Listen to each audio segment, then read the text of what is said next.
আপোনালোকে বহুতো সিনেমা দেখিছে বেছিভাগ হলে সিনেমা কিমান সময় থাকে 2 ঘণ্টা বা 2 ঘণ্টা 20 মিনিট 40 মিনিট বেছি হলে 3 ঘণ্টা কিন্তু আজি মই আপোনালোকক এনেকেইখনমান সিনেমাৰ নাম কম যিকেইখন সিনেমাৰ নাম শুনি আপোনালোকে আচৰিত হৈ যাব আৰু এইকেইখন সিনেমা আপুনি যদি আজি সিনেমা হলত সোমায় পৰহি ওলাই আহিব লাগিব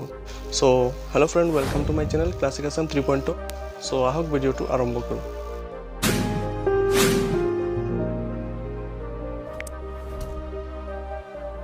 এইটো লিষ্টৰ নাম্বাৰ 5ত আহে দ্য জাৰ্নি যিখন সিনেমা সুইডিশ সিনেমা হয় সুইডেনৰ সিনেমা হয় আৰু এইখনৰ সুইডিশ ভাষাত এখনৰ নাম হৈছে ৰিচান আৰু এই সিনেমাখনৰ ডাইৰেক্টৰ হৈছে পেটাৰ ৱাটকিন সো এইখন এখন ডকুমেণ্টাৰী হয় ওয়াৰৰ ওপৰত 1987 চনত ৰিলিজ কৰা হৈছিল আৰু এইখনৰ সময় হৈছে 14 ঘণ্টা 33 মিনিট গাইজ 14 hours 33 minutes লিষ্টৰ নাম্বাৰ 4ত আহে বাৰ্লিন আলেকজেণ্ডাৰ প্লেটছ আৰু এই সিনেমাখন হয় পশ্চিম জাৰ্মানী ৱেষ্ট জাৰ্মানী সিনেমা হয়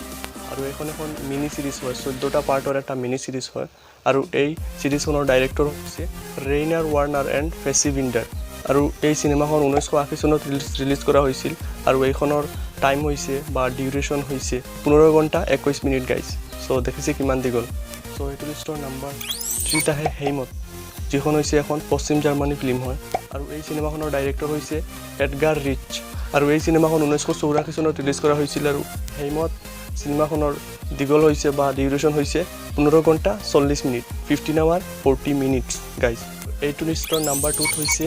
এখন সিনেমা যিখনৰ নাম হৈছে the burning of the red lotus temple এইখন এখন চাইনিজ সিনেমা হয় আৰু এই সিনেমাখনৰ ডাইৰেক্টৰ হৈছে জাহাং চিচুৱান এই সিনেমাখনৰ ডিউৰেশ্যন হৈছে 27 ঘণ্টা গাইজ 27 hours আৰু এইখন 1928 পৰা 31 চনৰ ভিতৰত ৰিলিজ কৰা হৈছিল নাম্বাৰ 1ত আহে যিখন সিনেমা এখনৰ যেনেকৈ নাম দীঘল তেনেকৈ সিনেমাখনৰ নাম এইখনৰ নাম হৈছে the longest and the most meaningless cinema in the world যিখন এখন আমেৰিকান চিনেমা হয় আৰু এই সিনেমাখনৰ ডাইৰেক্টৰ হয় বেনছন পেটুলিয়াৰ্ড আৰু এইখনৰ প্ৰডিউচাৰ হৈছে পটি স্কট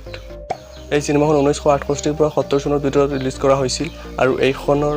ডিউৰেশ্যন হৈছে 48 hours মানে 2 দিন 48 ঘণ্টা এইখনৰ ডিউৰেশ্যন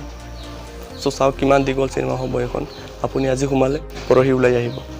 সো আজিলৈকে ভিডিওটো ইমানেই যদি ভিডিওটো ভাল লাগে লাইক কৰিব শ্বেয়াৰ কৰিব আৰু চেনেলটো ছাবস্ক্ৰাইব কৰিব জয় আই অসম